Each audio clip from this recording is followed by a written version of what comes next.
Hello, everyone, and welcome back to Journey with Dr. J. I am back with another video. I do want to apologize for the little hiatus that we had there, but I'm back. And I am so grateful for the love and support that I received on the first two videos, especially the first video of the series, What Does Christianity Have to Say About? I've so appreciated engaging with you all in the comments and having questions and answering and hearing your experiences and things that you've read and things that you've seen and how you feel about certain things. I really, truly enjoy that process and that engagement. So please keep it coming. And I am picking it up where I left off with this series. And so the next video is entitled, What Does Christianity Say About Sacrifice and or Offerings?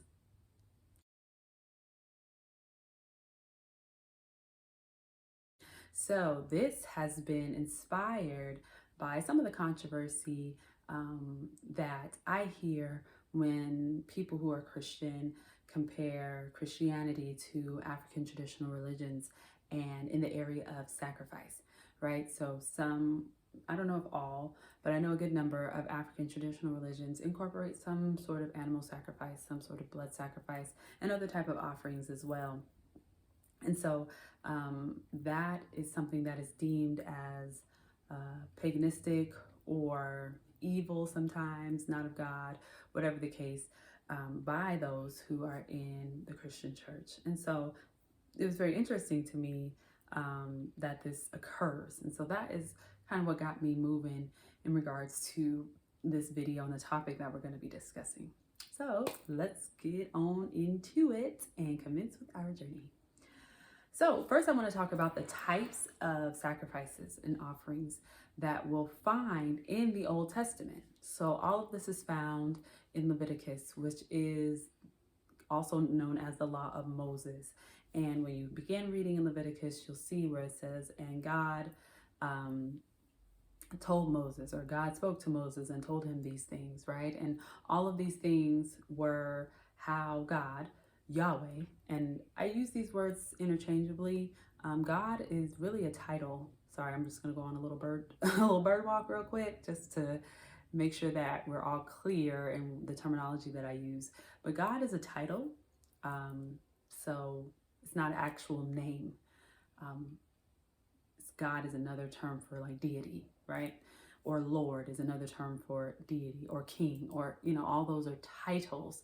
But the actual name of the God of the Israelites is Yahweh. So when you hear me say Yahweh, I'm trying to be more specific to the Jewish or Hebrew or Israelite God or deity, who is also the deity of Christians, or should be, right? Along with Jesus Christ, who is the son of Yahweh. I hope that's clear. When I say Yahweh, that is, I don't want to say that's synonymous with God, but as God as we know it, representing the Jewish, Hebrew, Israelite God. Okay, so I just want to make sure that's clear. So anyway, getting back to the video at hand, the types of sacrifices and offerings. So according to the scriptures, there were many sacrifices that could be performed for a variety of reasons, okay? So as far as I saw, this is the number that I came up with while looking through the scriptures, while researching certain articles and looking at different translations of the Bible, because some translations have it broken down in different ways. And so I came up with 6 main types of sacrifices or offerings that are listed in Leviticus, okay? So I'm going to list them here. So we have the burnt offering, which is outlined in Leviticus 1, but you see the description of burnt offering all throughout the first chapters up until chapter 8, when they're talking about the different types of sacrifices, and we'll get back into the burnt offering. You also have the grain offering, which is outlined in Leviticus 2. Again, it's mentioned throughout the chapters that are discussing sacrifice. You have the sacrifice of well-being, which is also known as the sacrifice of peace, which is also, or peace offering, which is also known as the fellowship offering, and that is found in Leviticus 3. Then you have the sin offering, which is found in Leviticus 4 and part of 5. Then you have what is considered in some translations and commentaries as the graded sin offering. And we'll talk a little bit more about that. That is part of that Leviticus 5, verses 1 through 13. Then you have the guilt / reparation / compensation offering. And that's in the last half of Leviticus 14 through 19. And then you have the offering of ordination or the priestly grain offering, which is in Leviticus 6, 19 through 24. So I believe that's 6. Oh, that might be 7. So there's 7, excuse me. I didn't know how to count. So those are the 7, 7 main types of sacrifices or offerings listed or described throughout Leviticus. So then you have a description of the sacrifice protocols. So when we're talking about the burnt offering, it's a voluntary act of worship, right? To express devotion, commitment to God, Yahweh, also used as an atonement for unintentional sin. Okay, so this burnt offering, basically almost every offering or sacrifice that was submitted unto God or performed before God, Yahweh, was burnt. So burnt offerings were all to provide a pleasant odor to Yahweh. Yahweh liked pleasing odors. And apparently Yahweh liked the smell of roasted meat. The blood sacrifice was made first. Okay, so there's a blood sacrifice, which is made first. That means the animal's blood was spilled and by the priest, right? And they would sprinkle this blood in the places that Yahweh told him to sprinkle it. So we would dash it against the altar. He may sprinkle it around the tent of meeting or later on the sanctuary, depending on where they were. But that's was prescribed by Yahweh to deal with the blood first, sprinkle it around in these different places, and then commence to butchering the animal. So the bull, the bird, the ram, they had to be without blemish, and the meat and the bones and the organs and whatever was laid upon the altar as Yahweh's portion had to be completely burned and turned into smoke, which created this pleasing odor before Yahweh. So now getting into the grain offerings. Interestingly enough, the grain offerings were also burnt on the fire. So Yahweh really, really, really liked burnt offerings. Okay, on Yahweh's altar, the offering was going to be burnt. All right. They had to be prepared specific ways without leaven, but they would also include oil and frankincense. That was outlined in certain translations. In other translations, it just said incense, accompanied by a drink offering, which we can attribute to something like a libation, right? The drink offering was a quarter of hin, which was wine poured onto the fire as well, right? So a libation was poured out, the grain was put on the fire with the oil, with the frankincense, okay? And it was all consumed in the fire and turned into smoke. The purpose was to express thanksgiving and recognition of God's provisions and unmerited goodwill toward the person making the sacrifice. And the priests were also given a portion. Now, if you can imagine, these priests were working hard, okay? We're talking about one sacrifice, but if you have many people coming for whatever reasons, and we'll get into more of the reasons later on, just to make sacrifices, and these priests are the only ones who have the responsibility and the duty and the authority to make these particular sacrifices, they deserve a portion. And I understand why these priests were set aside, right, where they did not work. This was their work. And if you can imagine butchering a whole bull or a lamb or a goat, not just for one person, but multiple people, you know, in a week, in a day, whatever the case, I mean, Lord. So they deserve a portion. So they got a portion. Okay. So I want to get into the more specific sacrifices now that we finished the general protocols of the burnt offering and the grain offering. So now we have the sacrifice of well-being, aka the peace offering, aka the fellowship offering. And this is again found in Leviticus 3. The well-being offering is considered a lesser holy offering that would be used to fulfill a vow or be used as a free will offering. is also used for an Israelite who wants to partake in meat. And so what do I mean by that? Well, the act of butchering an animal for you to eat is still considered sacred in the eyes of Yahweh, or back then it was. And so if you wanted to eat an animal and it needed to be killed, then you would take it to the priest to be ritualistically sacrificed according to the law, right? So everything that the Hebrews and the Israelites did was outlined by the law. So if you wanted to eat a lamb, or if you wanted to eat a goat, or if you wanted to eat a bull, or whatever the case, you would take that to the priest. You would get a sacrifice. A portion would be given to God and burnt up on the altar. A portion would be given to the priest because they did all this work. And the rest of the meat, the most of the meat, would be given back to the person who was making the well-being offering. And then they would commence to cooking it, preparing it however they would, and fellowshipping and with whoever else was coming to eat the meal. And so everything was considered sacred. Everything had a ritual that was attached to it. Everything had a purpose. You weren't just going there and killing some animal, chopping it up and doing what you had to do. No, you had to think about this. Okay, I want to do this. I have to take it to the priest. I have to get this prepared in this holy way, right? In this sacred way. And then that's something that's acceptable to Yahweh as I, carry on with my meal, right? It's very different than us going to the grocery store and getting meat that we don't even think about, right? Who is taking their cows, to the priest and getting them chopped up? Who's taking their pigs, if you eat pork, well, you wouldn't take it to the priest. Sorry, excuse me. That's an unclean animal. Who's taking their chickens, right, to the priest to be sacredly butchered, right? Who's doing that? What Christians are doing that, right? No, nobody, really.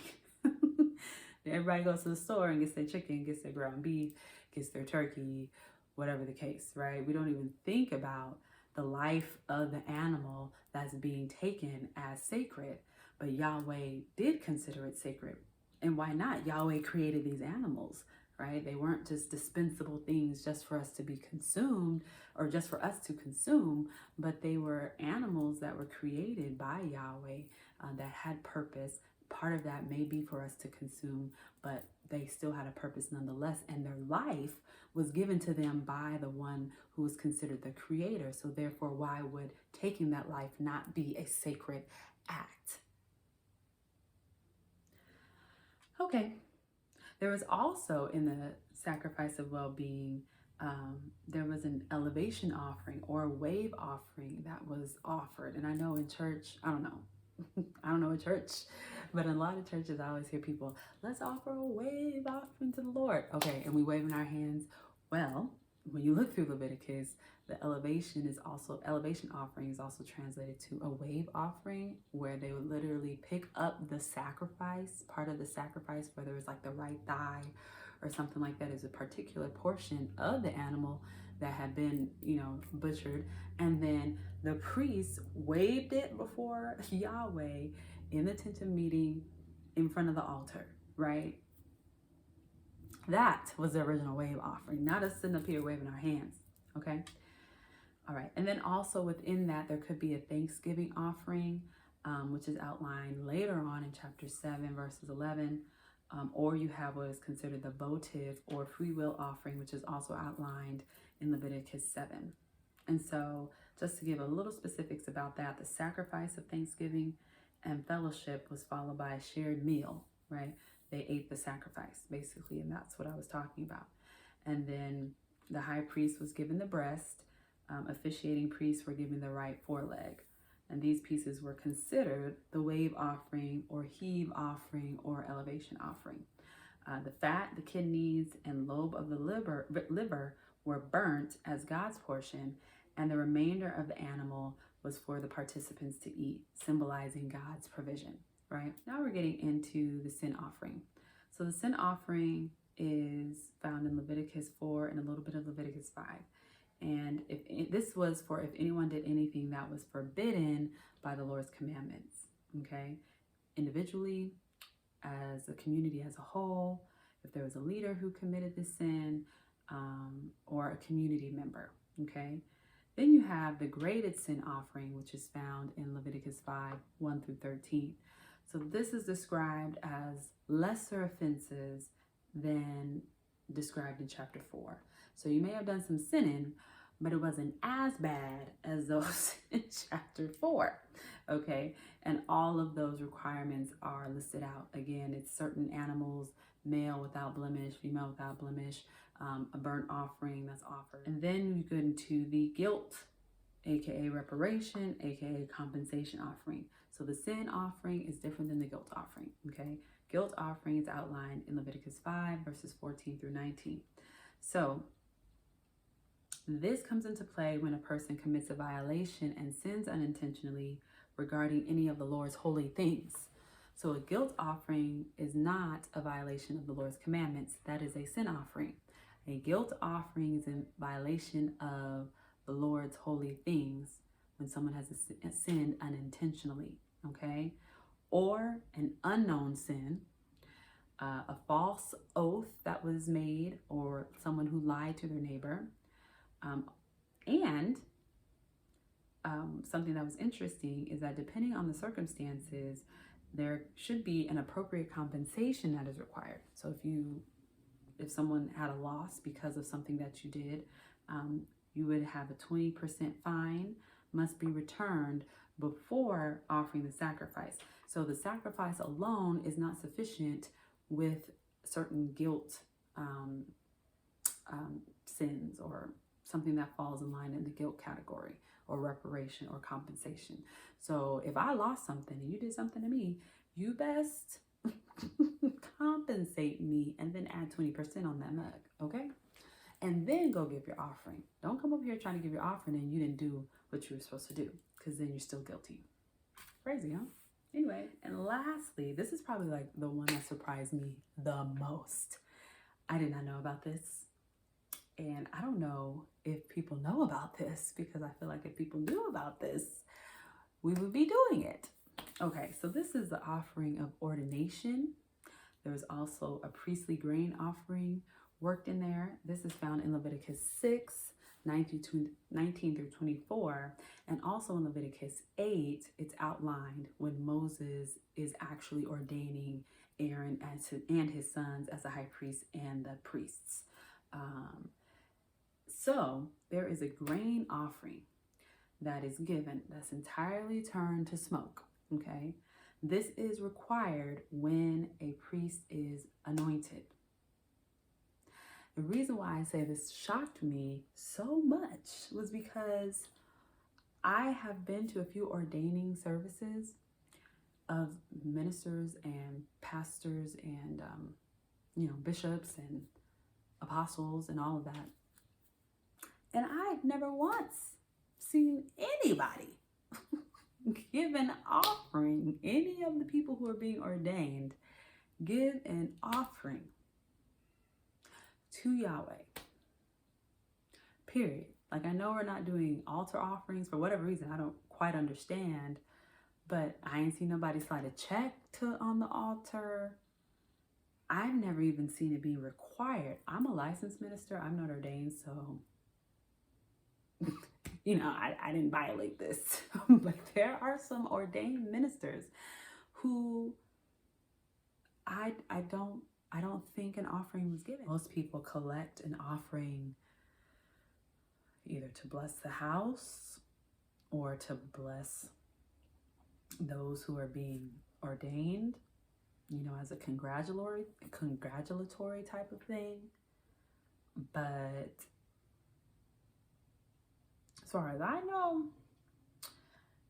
ain't nobody giving no offerings when they are anointed and ordained, which I think is is shocking to me, because I feel like if we know about this, then protocol should be followed, because an offering of ordination is just that. And if you are being ordained, then hello, where's the offering? And is your ordination legit? Really? Like, is the ordination legit if you are not following the protocols that Yahweh has laid out for those who are being ordained as priests in, you know, in his name, right? Where basically, if you're a Christian preacher, you are, or pastor or bishop or apostle or evangelist or whatever other titles have been afforded to people who lead within the Christian ministry or the Christian religion. You know, I feel like there is protocol that must be followed, and if we're not doing that, then that might be an issue. So those are just some thoughts that I had. There's also a ram sacrifice that was outlined in chapter 8, verses 18 through 29. It was a ram of burnt offering, and then there was a ram of ordination. So the burnt offering, as we know, is for sin. So when Moses was about to ordain Aaron and his sons, then a ram of burnt offering was given as a sin offering. And you have a ram of ordination. And I'm just going to read the scriptures here. It says, he then presented the ram for the burnt offering, and Aaron and his son laid their hands on its head. Then Moses slaughtered the ram and splashed the blood against the sides of the altar. He cut the ram into pieces and burned the head, the pieces and the fat. He washed the internal organs and the legs with water and burned the whole ram on the altar. It was a burnt offering, a pleasing aroma, a food offering presented to the Lord as the Lord commanded Moses. Verse 22, he then presented the other ram, the ram for the ordination, and Aaron and his sons laid their hands on its head. Moses slaughtered the ram and took some of its blood and put it on the lobe of Aaron's right ear, on the thumb of his right hand, and on the big toe of his right foot. And they commenced to do that for his sons. If you ordain, you better go get a ram or something and start putting some blood on your ear and your right thumb and your right big toe, okay? Because, and this is not to be disrespectful, but I'm just saying it's clearly outlined here. So those are all of the sacrifices that I found and that I was studying during this time for this video.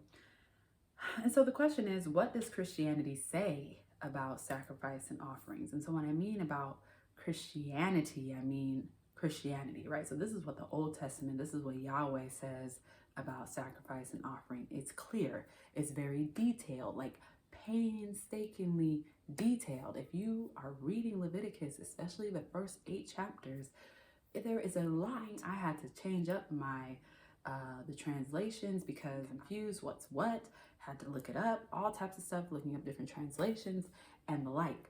So if Yahweh went through all of that, right, to outline all these details regarding the sacrifices that were to be made to him, right, and how he liked it, pleasing. What was pleasing to Yahweh?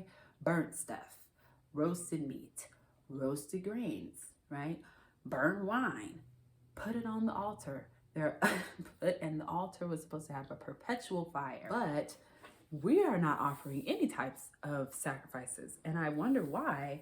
And so when I started looking this up, Christianity says that Jesus' death is considered the ultimate sacrifice for sin.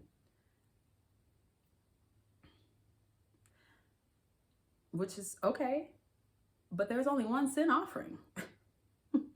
And I think that's the part that causes me to pause, because yes, Jesus was coming specifically for sin. And according to the Bible, New Testament, and prophecy of the Old Testament, Jesus was coming to save the people from the penalty of sin. The penalty of sin was death, according to scripture. Okay? Ain't got nothing to do with the sacrifice of well-being, a peace offering, a fellowship offering. Ain't got nothing to do with a guilt offering. Ain't got nothing to do with definitely doesn't have anything to do with the priestly or ordination offering, right? Thanksgiving offering, none of that. And so it's very interesting to me how a lot of things that are explicitly outlined in the Old Testament have turned into things of symbolism in modern day, based on the fact that they say, well, Jesus died for that. But Jesus didn't die sacrifices of well-being or peace offerings or fellowship offerings. I'm pretty sure Jesus probably partook in those because he was a Jewish person. So Jesus didn't die and get rid of the culture. Jesus didn't die to get rid of the law of Moses. In all actuality, Jesus came to fulfill a certain law, which was that the sin or the ramifications of sin or the penalties of sin was death. So Jesus's sacrifice was a sacrifice for sin. One sin offering that's outlined in the law of Moses. So really, I feel like us as Christians are kind of out of order, because we don't do any of this at all, literally. And I wonder when altars stopped being practical altars and just began to be symbolic altars, right? When blood stopped being practical and started being symbolic, right? When incense and wave offerings stopped being practical and started being symbolic, right? Where things moved and ritual moved from being a literal cultural expression of who God created his people to be and how God created his people to operate.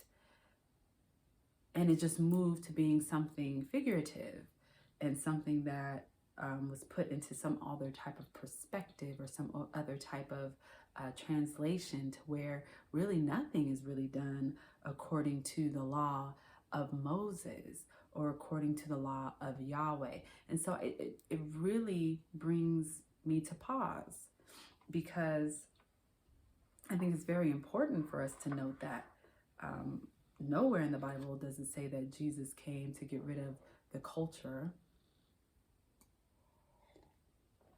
Nowhere in the Bible does it say that Jesus came to get rid of the sacrifices. There were still temples, there were still priests when Jesus came around. I mean, they still had these things to do, right? People were still eating meat.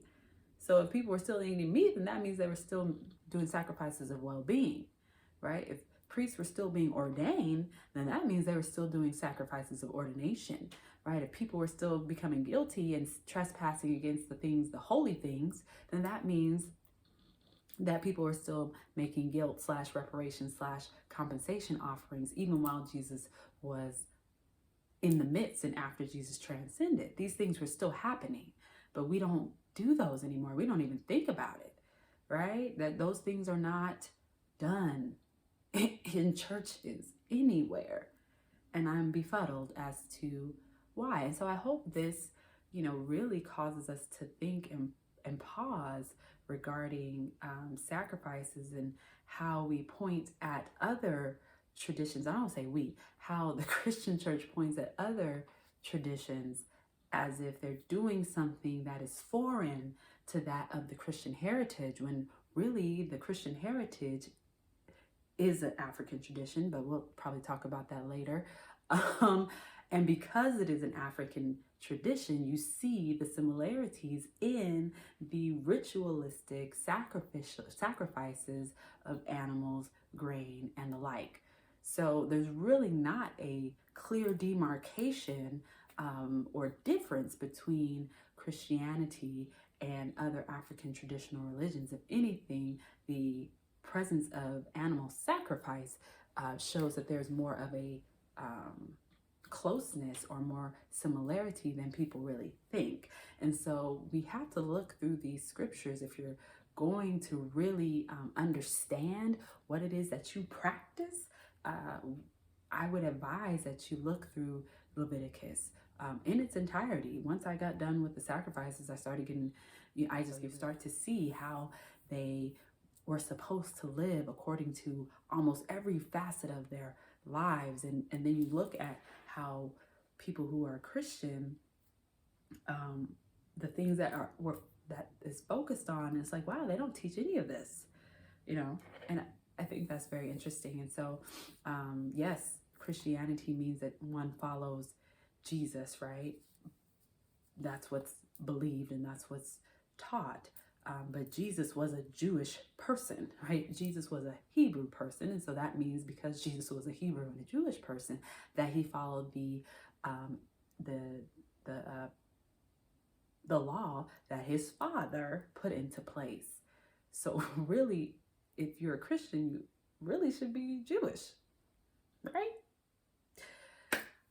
But those are thoughts for other days and future videos. So please let me know how you feel about this video. Please put your comments in the section below and let's keep the discussion going. And I just look forward to coming back with another video. And let me know if there are any topics that you want to cover. I thank you for rolling with me. I thank you for rocking with me. I thank you for being here with me. And I thank you for commencing this journey with me. Till next time.